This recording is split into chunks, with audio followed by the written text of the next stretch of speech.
everyone. I'm Dr. Yosefa Fogel-Rubel, and this is One-on-One Women Talk Torah, a series brought to you by Matan Women's Institute for Torah Study.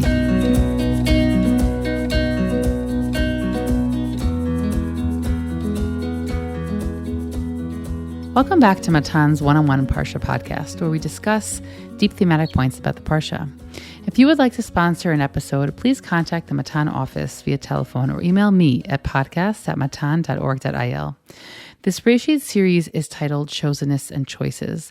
The book of Bereshit is propelled forward by God's chosen representatives, Adam, Kayin, Noach, Avraham, Yitzchak, Yaakov. But these messengers impact the world because of the choices they make, and it is the nexus between being chosen and the human choices that actualize this divine will in the world that we are exploring in these episodes. Today's conversation was recorded on October 31st. I'm just recording all of the dates in which our conversations are recorded because the world has been changing so rapidly that I feel it's important for me to say that. Parshat Toldot focuses on the life of Yitzchak and opens with Rivka's approaching him to pray on her behalf after having difficulty conceiving a child. The text recounts that Yitzchak marries at 40 and becomes a father at 60. That's 20 years without children.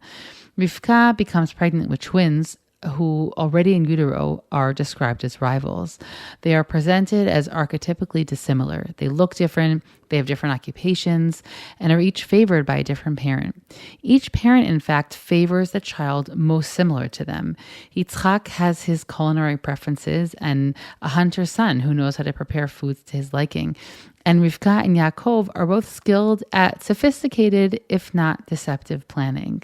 The competition between the sons continues when Yaakov seizes an opportunity to buy Esav's birthright, which he gives up quite hastily. The stories after this, famine in the land, wife as a sister, were discussed to a certain degree in last week's episode, in which we focused on Yitzchak and Rivka's relationship. The final scene of the Parsha is really its climax, wherein Yaakov plots with Rivka to retrieve the blessing of the firstborn. The path Yaakov pursues to become or to actualize his role as God's chosen messenger really sits at the focus of today's conversation. Today, I welcome a new guest to the podcast, Rabbanit Anne Gordon, who is the deputy editor of Ops and Blogs at the Times of Israel. She's a veteran educator living in Jerusalem. She co-hosts both the daily podcast Talking Talmud and the Chokhmat Nashim podcast. Her forthcoming book is part of Safaria's Word by Word Fellowship, and it is a study of Proverbs, the book of Mishlei, in rabbinic literature. Anne, it is an absolute pleasure to have you on the podcast. I'm so happy to be here.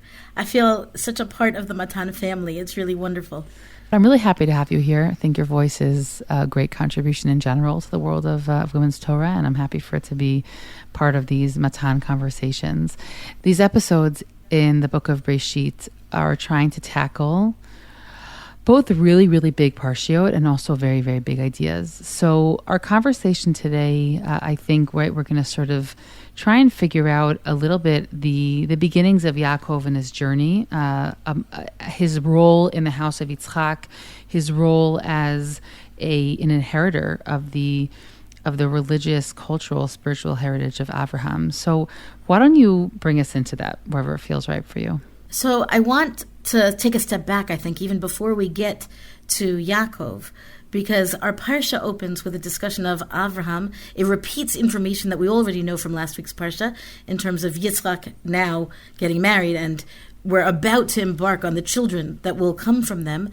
It seems very important to the Parsha to recap this, to bring us into the family tree, that this is the family line from Avraham, and this is the inheritance. When you talk about the chosen and their choices, I feel like this Parsha is front and center as an example of where we both have God's apparent selection of this family and how that's going to be a generation upon generation kind of lineage. And on the other hand, we have a tremendous involvement from various human players making choices and then having to live with them. And I think if you go back to the sections of Bereshit, I know we're still very much in Bereshit, but if you go to the early chapters where you have what I like to call the begats, right? Mm-hmm. So-and-so begat, so-and-so begat, so-and-so. Holidet, right? The you just have generations. It's just the genealogies. That's all there is. You can sit over them and compare them to Chronicles, Divrei Hayamim. You can check, is there any nuance in the language? But it's really basically the list of the family tree. Here, there's no need for a list of a family tree. If you go back to last week's Parsha, you have all this information. We know that Rivka and Yitzchak are now going to be married. That's where we are in the family stories unfolding. I think the fact that it stops here, so to speak, that there's a pause to reintroduce this genealogy, is to remind us that's what this family is about. We need to move forward. I say bring the torch forward on the Avraham line. Who is going to inherit, and what are they going to do in the world as the heirs to Avraham?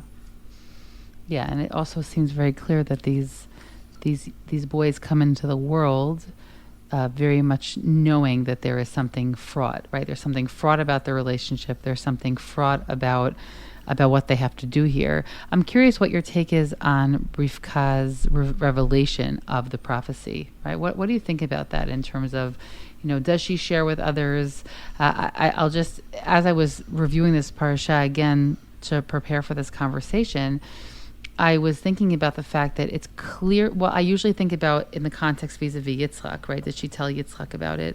But what seems very clear to me is that Yaakov knows what's happened. Meaning, if she, I could be wrong, but that's how I read it this time when I was reading through the Parsha. Because if he didn't know about the prophecy, he needed to know about it in order to go along with all of her plans. I don't think it was just hey, my Ima loves me, right? And I want to sort of do whatever she says. But there's something here tells me that he knows about the prophecy of that she's received. Well, it's very unclear that Esav knows about it. He seems a little bit more oblivious. I'm curious to what your take is on that. So I find Rivka to be really a fascinating personality, specifically in this parsha. We know who she is from the previous parsha. We know that she's an active person and a take charge kind of person. We certainly know that she's a balat chesed, all of the watering of the camels and so on. But here we see her in distress, right? She has what we would know today to be a difficult pregnancy. I don't know that we would necessarily go to inquire of God to find out why someone is having a difficult pregnancy, but that's what she does. And the answer is that there are, right, we have these two nations warring in her womb. That's not like a normal pregnancy. Not only in her experience of it, but also in the prophecy. It's not, you're going to have a wonderful baby boy, which is the message to Sarah, for example, right? She's very old. We don't expect her to bear a child at that age, but it isn't, there's no complication there. Here, this is very complicated. I don't know what Rivka told Yitzchak. I don't know what Rivka told Yaakov and Esav. I think that question is really interesting when we think about what happens later. And I think that Rivka probably had to either clue Yaakov in to some degree to get him to go along with the subterfuge in going into Yitzchak all dressed up and with the favorite foods that Rivka has prepared while Esav is out hunting for them. Or maybe by dint of her own strong force of personality, Yaakov did what his mom said to do. I think that's a possibility because we know who she is. What I think is particularly interesting about this distress is that it takes her out of herself as we know her to be that strong personality. She's distraught. Yitzchak has prayed on her behalf that she should have a baby. She's barren at the beginning of the parsha. And then she's not happy with the results, so to speak, in the pregnancy itself. I'm not talking about as the mother of the boys. And I'll note, Rivka's not on the list of the Neviot, of the prophetesses. That's in Masachet Megillah. We have a list of 7 prophetesses. But here it says she's going to go talk to God. She gets a direct answer from God. I feel like, isn't that the definition of a prophet? Somebody who talks to God and gets a direct answer. And the commentaries, Rashi and many others, go to great lengths to explain that she didn't go directly to God. She used an intermediary. She went to the house of Shem ve'ever. She spoke to Avraham. Somebody interceded in her behalf to bring her question to God. And I think the reason is found, and this is a little bit of a stretch, I understand, but it rings true to me, in the Rambam's description of what it takes to be a prophet in Moreh Nevuchim, the third section of Moreh Nevuchim, the Guide of the Perplexed, where he talks about a prophet being somebody who is wealthy and so on, but part of what he's talking about is peace of mind. And Rivka, for all that she seemed to have great peace of mind in last week's Parsha, and she seems to know exactly what she wants to do with Yaakov bringing in the food to Yitzchak, at the beginning she's not herself. And I think that the question of her prophecy again speaks to your question, to your theme of choices, and to what extent does a person get involved. If Rivka thinks that Rav Yavod Sa'ir means that the older will serve the younger, then does she need to make sure that that happens, or is it going to happen anyway?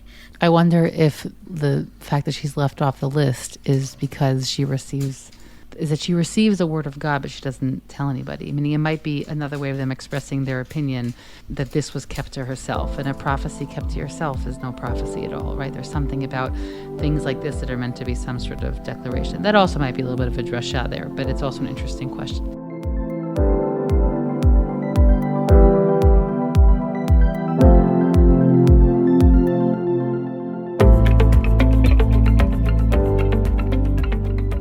I think it also kind of reminds me of a quote from Shmuel Klitzner's book, Wrestling Jacob. He actually was our guest last year for this Parsha.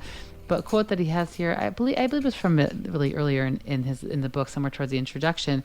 And he says, he speaks specifically about the figures in Sefer Bereshit. And he says there, for the most part, we have the internal struggles of human beings, okay, meaning what we have in Bereshit, to create destiny out of fate and to achieve an identity that is profoundly human, while at the same time moving in harmony with and in pursuit of a divine vision or mandate. I mean, that is exactly what we're describing here with Rivka, right? We have this dance, right? We have this divine vision, and now the question is, how do we go about putting it into practice? And he continues, the idea of the fulfillment of divine promise through human struggle, indeed the very biblical idea of transcendence through actualization of the divine image within us, is a very tricky business. And I think that that's sort of the challenge that we're faced with in the beginning of this Parsha. Meaning, if this is really a prophetic vision, then how exactly is it going to play out? She clearly understands the vision as being that Yaakov is supposed to be the leader, meaning with all due respect to the ambiguous syntax. It's very clear how Rivka understands this. And now the question becomes, how do we go about actualizing that? The Parsha also, if I could say it as the narrator is also sympathetic to Yaakov being the leader, meaning we have in the very little bit of story we have before the Parsha then goes off to talk about Yitzchak, right? We have a little bit of a paragraph there about the boys being born, and then we have the story of the stealing of, the buying, not the stealing, that's later, the buying of the Bechorah. That story very clearly presents Esav not as an evil person in the way that Chazal end up presenting him later, but they present him as somebody who, well, if you don't take your Bechorah seriously, then you certainly shouldn't get that job, meaning that story presents something interesting. Both Esav not being somebody who values his role as the Bechor, and Yaakov being somebody who thinks that it could be purchased, which is its own question, what that means to purchase the birthright. I think Esav doesn't seem to think that was a valid purchase, because when he later meets his father, he's confused about what happens, and he realizes that only when the bracha is given to Yaakov is this actually something serious. Meaning it also seems like Esav and Yaakov are not really on the same page there with that situation of the Bechorah. The Yaakov thinks that, he's bought it fair and square, and Esav thinks that it really wasn't much of a big deal. He got a good meal out of it, and he went on his merry way. So I don't know, I'm curious also your thoughts about that part of the story. So I'm going to raise some questions, right? Yeah. What is Yaakov doing here? Yaakov is making food. His brother comes in hungry. Often, I think people say, "Hi, I've made soup. Would you like some?" And instead, Yaakov goes ahead with a deal-making shenanigans, right? Yes. This question of, he's selling it, but he's kind of putting one over on his brother Esav, who comes in fatigued, worn out, complaining, and instead of being nice and kind, he's again kind of manipulating the situation. If he knows from his mother that he's supposed to be the leader, then maybe he's trying to engineer a way that he's going to get the birthright. The Bechorah, this question of how can it be possible for a person to usurp the place of the Bechor, of the firstborn. Yes. Primogenitor was a real thing back in the day, that fancy word. And it seems to be that we know this from like the Newsy tablets. They have all this parallels to the ancient Near East world where there was the possibility of purchasing the Bechorah, the primogenitor. And in Halacha and in the Torah, we don't have that. So Esav might have just thought that he was doing what seems to be currency in the surrounding environment, that he could in fact switch the Bechorah, even though Torah doesn't allow it later. It could be that it really wasn't that important to him. It doesn't seem that he's so into following the line of Avraham at that point, right? He's the older son, but he's doing his thing, right? He went out to hunt in the field. He comes back fatigued and famished. And then we have, I believe it's Nechama Leibowitz who pointed this out first, or at least first for me, this verse where, in fact, everything happens very fast. Yaakov natan Esav lechem unizir adashim. Yaakov gave Esav the bread and this lentil soup. Vayochal, vayesh, vayakam, vayelech, vayivez Esav et habechorah. We have verb after verb after verb after verb. Esav is certainly the hunter in this way, right? He's not pausing. It doesn't tell us about the brachot that he made before he ate his food, right? There's no thanks given to Yaakov at this point either, right? It's simply very brusque, very abrupt action. And the last verb there, vayivez, and he disparaged or he despised the birthright, I think is what you said. The narration here favors Yaakov, right? The narration is that Esav got up and walked away from the birthright. Yes, fine, there was a technical purchase, but he wasn't into it. My question always was, if Yaakov has legitimately purchased the birthright, then what's all the subterfuge with the brachot? Yes. Right? Shouldn't he be able to say, hey, Dad, I bought this from Esav, don't be mad at us, we had a transaction, and now I'm here to get my bracha. And that's not what happens. That's not what happens from Rivka. That's not what happens from Yaakov or Yitzchak or Esav afterwards when he says, Yaakoveni ze pamayim, you've tricked me twice. And I think upon that hinges we can hold off on it, but another element of this story of who is going to be the leader, who is making the choices, and how do they bring this prophecy that originally went to Rivka to bear in their lives. It doesn't seem so simple. The fact that there's trickery involved is I think, off-putting to us now as generations who come to learn this, and we want everybody to be completely above board. What do you mean that Yaakov told some lies? What do you mean that Yaakov put one over on his brother? It doesn't seem right. And yet, here we are. Look, I think that the question of why do they need to then continue the scene with Yitzchak, which we'll get to in a moment, we'll go to that scene. There seems to have been some sort of understanding on the part of Rivka and Yaakov that purchase would not have been valid enough.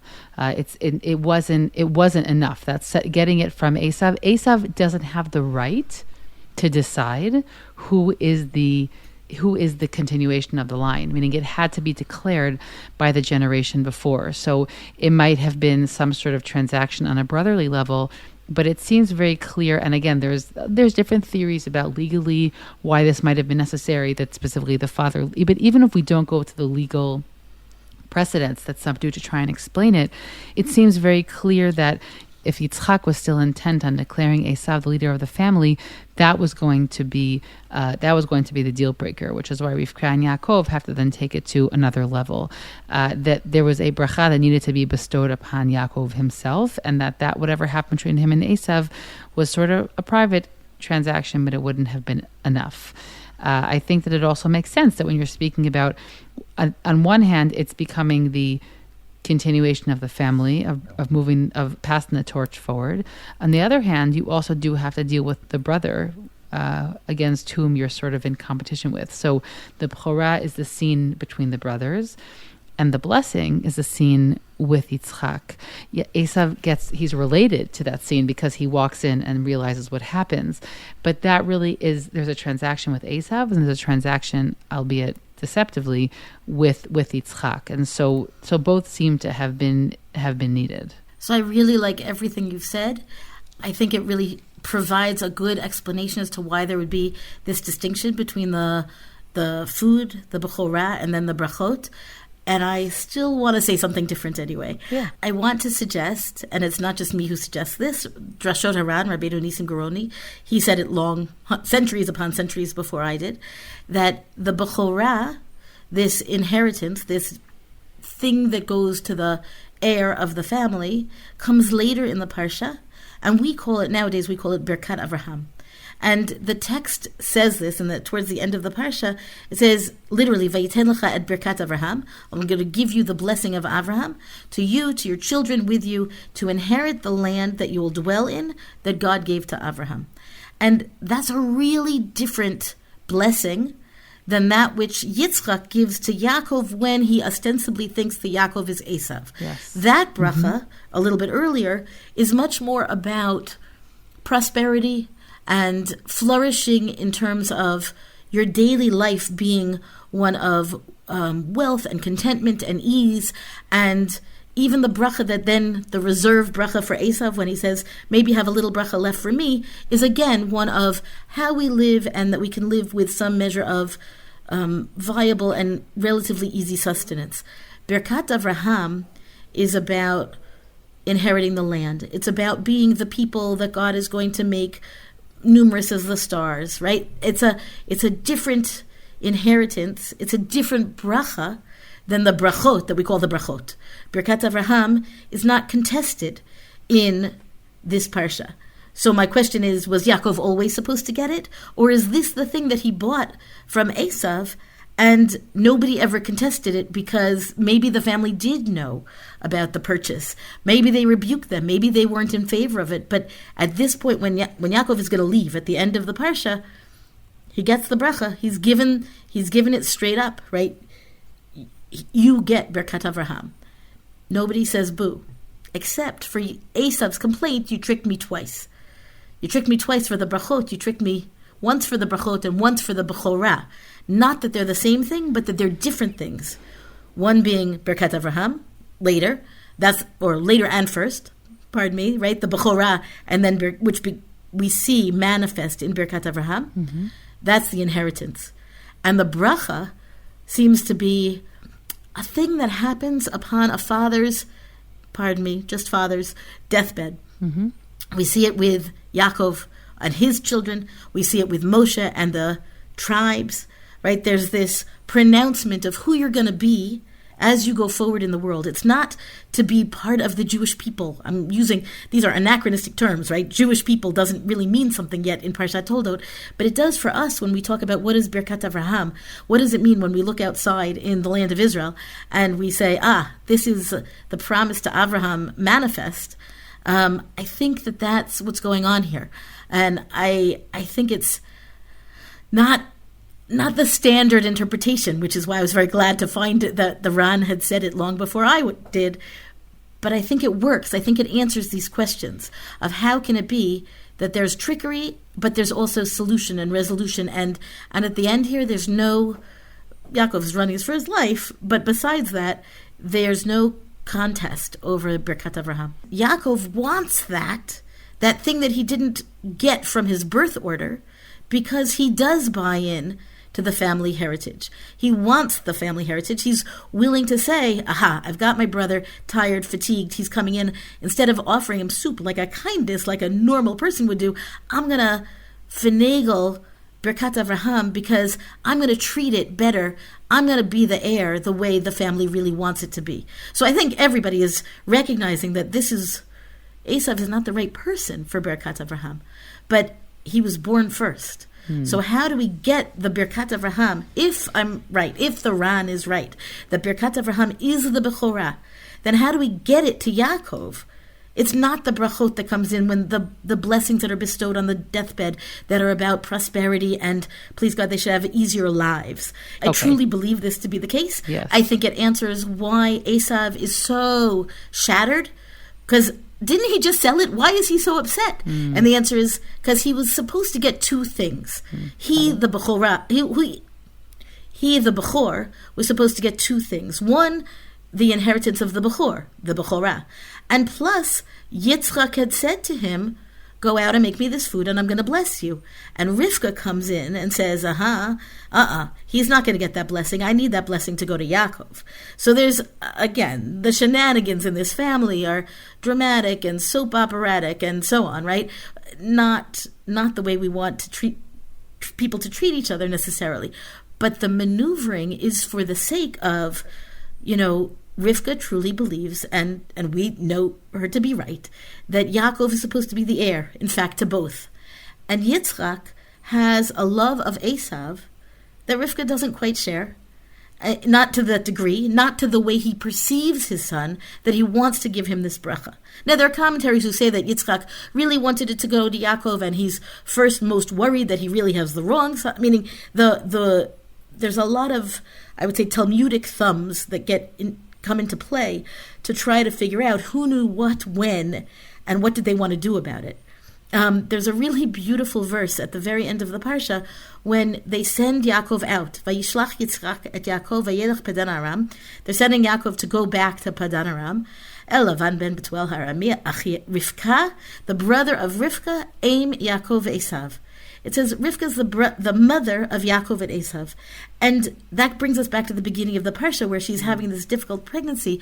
She never doesn't love Esav. She just doesn't see him as that heir. And she's right. Wow.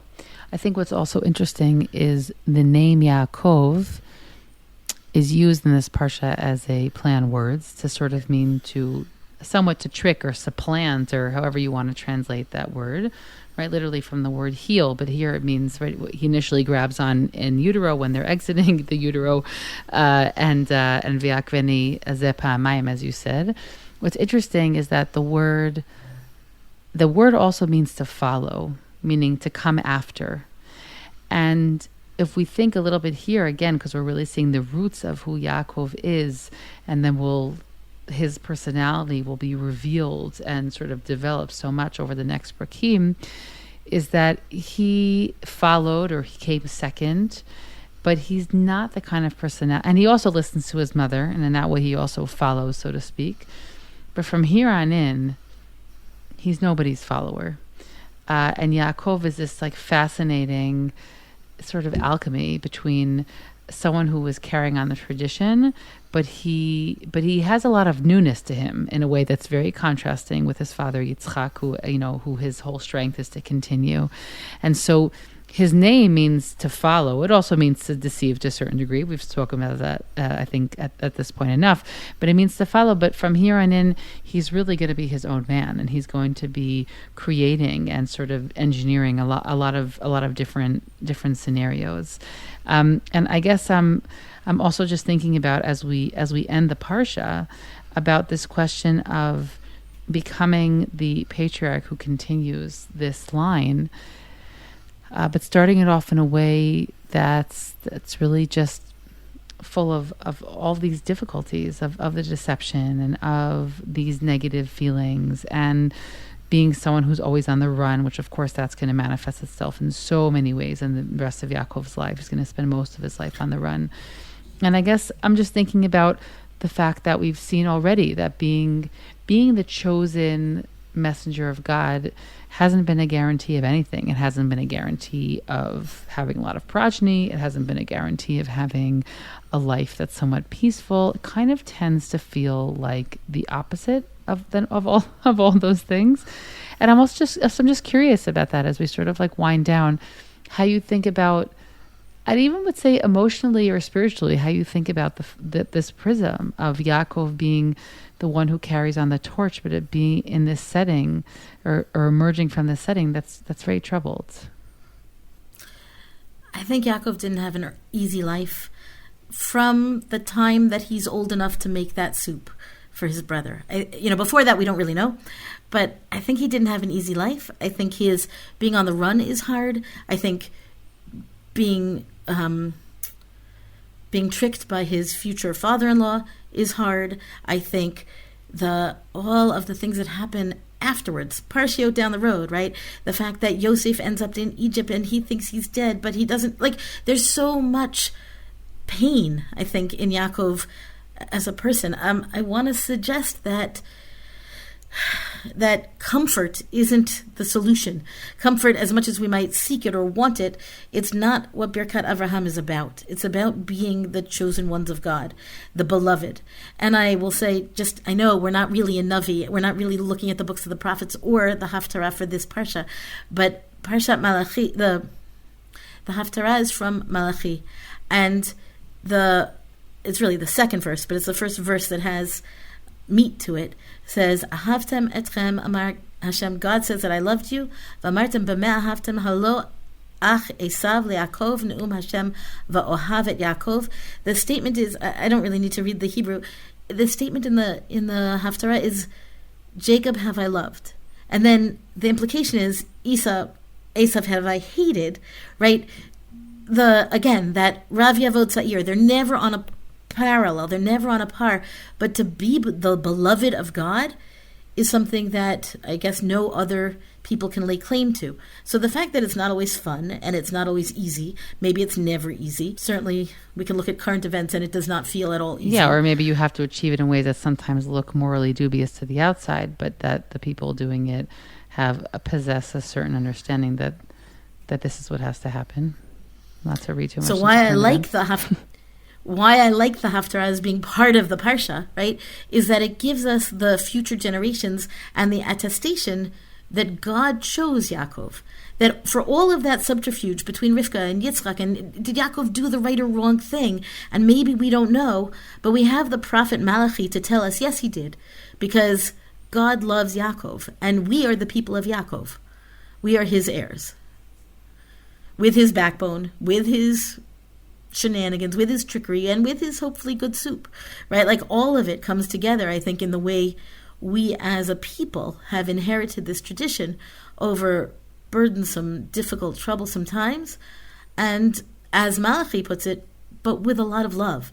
If God chose us, well, then we're chosen, and we need to choose that ourselves. And I think that's what Rivka is setting out to do. That's what Yaakov himself does. And that's what he does, I think, through I can't speak for the upcoming Parshat. You'll have other guests who will speak for them. But I think we'll see that as we go through the year. And thank you so much for this conversation. It's always a pleasure. And I really think that in this conversation, we opened up questions that I'm not sure that we always leave open in that kind of way. And I think you've also provided us with some interpretations of these classic texts that are important and that we'll continue to think about as we go forward in these episodes. So thank you so much. Thank you. It's a pleasure to be here. It's a pleasure to talk with you. A pleasure to learn with you. I hope you've enjoyed this conversation as much as I did. I'm Dr. Yosefa Fogel-Rubel, and this is One-on-One Women Talk Torah, a series brought to you by Matan Women's Institute for Torah Study. Please do One-on-One and Women's Torah Learning a small favor by sharing this podcast with family and friends so that we can reach new listeners. You can stream and download these episodes on Spotify, iTunes, Google Podcasts, SoundCloud, and Matan's website. Don't forget to leave us a 5-star review in the comments. Please send us any feedback at podcast@matan.org.il. That's podcast@matan.org.il. Thanks for listening, everyone.